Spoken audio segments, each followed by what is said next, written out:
In this video, I'm going to show you 5 European countries where China's influence has become so deep that it can be seen as a form of modern colonization. From strategic investments to controlling critical infrastructure, China's growing reach in Europe is transforming the economic and political landscape. But what's the price of this influence? Who stands to gain, and who risks losing sovereignty? Let's explore how China is rewriting the future of these European nations. But the story doesn't end there. It's more complex than just money changing hands. These countries are not merely passive recipients. They're caught in a web of dependency, political maneuvering, and long-term strategic gains that China plans to leverage. To understand this, you need to see the human face behind these deals, the individuals who make the choices and face the consequences.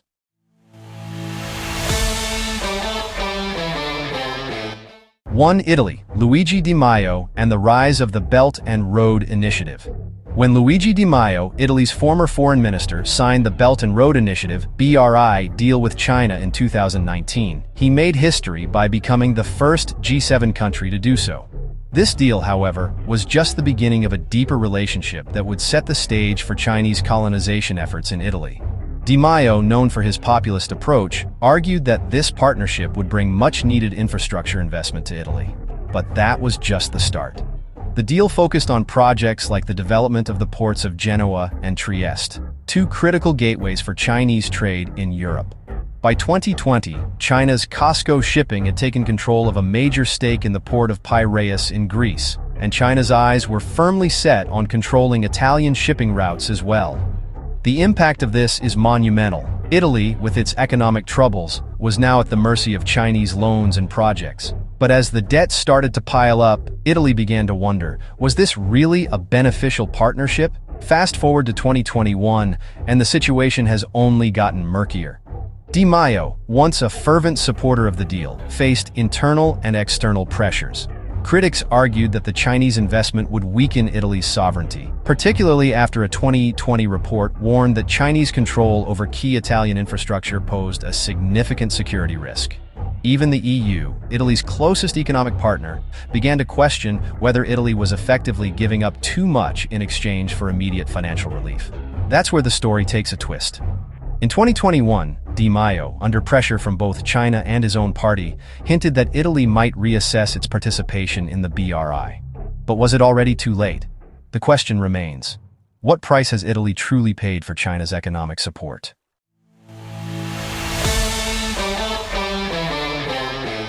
In 2016, when COSCO Shipping, a Chinese state-owned enterprise, acquired a majority stake in the port of Piraeus, it was a deal that few could ignore. It wasn't just a business deal, it was a strategic move by China to stake its claim in the heart of Europe's shipping routes. But behind the deal was a man whose name would become synonymous with Greece's growing relationship with China: Alexis Tsipras, the Greek prime minister.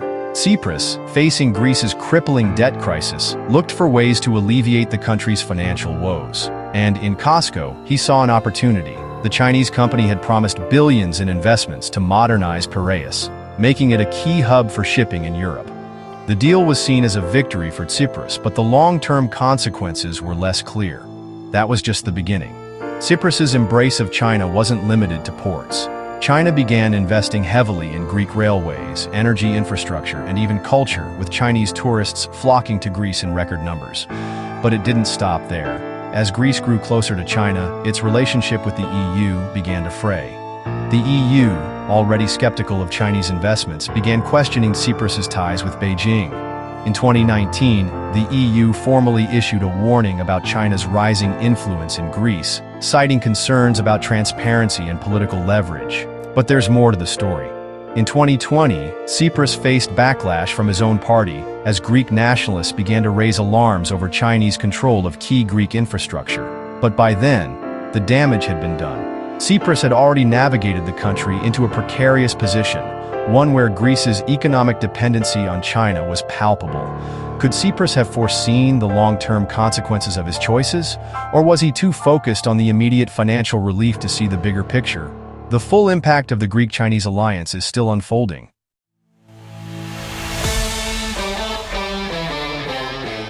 When Aleksandar Vučić, Serbia's president, took office, he made one thing clear: Serbia would align itself with China. This was a bold move for a country that was still trying to balance its European Union aspirations with the reality of its economic struggles. In 2016, Serbia signed on to the Belt and Road Initiative, marking the beginning of a deep and strategic relationship with China. The deal came with promises of major infrastructure projects. China agreed to fund the construction of highways and railways that would connect Serbia to the rest of Europe. But that's just the beginning of Vučić's role in China's European expansion. While the West, particularly the EU, was wary of China's intentions, Vučić embraced Beijing's economic offers, viewing them as an opportunity for Serbia to pull itself out of poverty. However, things quickly took a turn. As loans from China began to pile up, Serbia found itself increasingly dependent on Beijing's financial backing. Chinese construction companies with state-backed loans controlled massive parts of Serbia's infrastructure. The political ramifications were significant. Vučić's Serbia, once seen as a neutral player, began to shift toward a new axis, one that favored China over its European allies. But there's more to this story.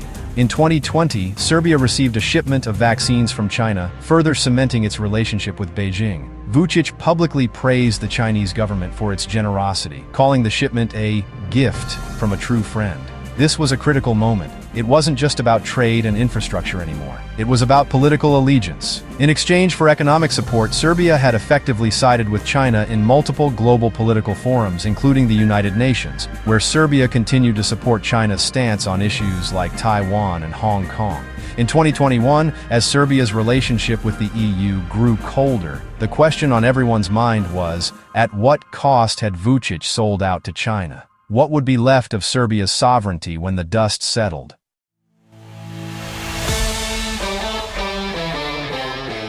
Viktor Orbán, Hungary's prime minister, is a man whose name has become synonymous with defiance. Defiance against Brussels, defiance against the EU, and increasingly, defiance against Western ideals. When Orbán pivoted towards China, it was more than just an economic shift, it was a political one. His government began to view China as a strategic partner, and Hungary became one of the first EU countries to embrace the Belt and Road Initiative in 2015. The deals came quickly.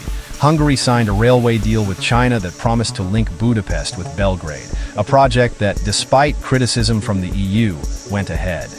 The project was funded by Chinese loans, and the construction was carried out by Chinese companies. This was no ordinary infrastructure deal. It was a clear sign of Hungary's growing alignment with China's economic and political goals.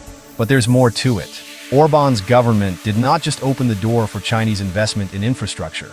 It opened the door to Chinese technology. In 2019, Hungary became the first EU country to sign a deal, allowing Chinese telecommunications giant Huawei to build the country's 5G network. But the deeper implications of Orbán's decision were only beginning to surface. In 2020, the EU became increasingly critical of Hungary's China-friendly policies, with some suggesting that Hungary was undermining EU unity. Orbán, however, continued to defy the EU, seeing China as a partner that could help Hungary challenge the dominance of Western powers.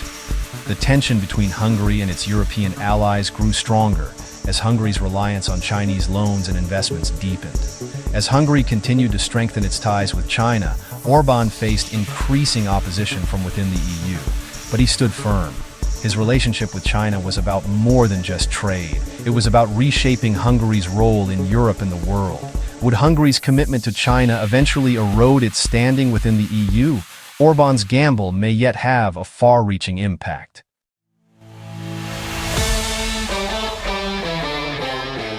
In Poland, Jarosław Kaczyński, the leader of the ruling Law and Justice Party, has emerged as a pivotal figure in the country's shifting political alliances.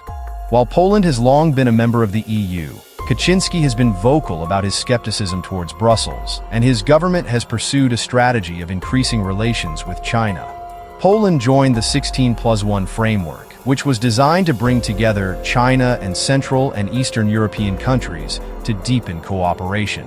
But this wasn't just about trade agreements. Kaczynski's government encouraged Chinese companies to invest in Poland's infrastructure, energy, and telecom sectors. The 16+1 initiative saw a flurry of deals, including the construction of critical rail links, Chinese investments in Polish ports, and involvement in Poland's 5G networks. However, things began to change when the US raised concerns about Chinese influence in Poland. particularly regarding 5G networks. But Kaczynski wasn't swayed. By 2020, as Poland's ties to China deepened, it became clear that Poland was taking a much more pragmatic approach to its geopolitical future, one that included Chinese economic support. But that wasn't the end of the story. Kaczynski, caught between the EU's insistence on more transparency and the economic power of China, now faces a critical dilemma. Can Poland balance the growing influence of China with its commitments to the West? How long can Poland continue to dance with the dragon without the EU taking more drastic measures? The story of Poland's future is yet to be written, and it's a precarious one.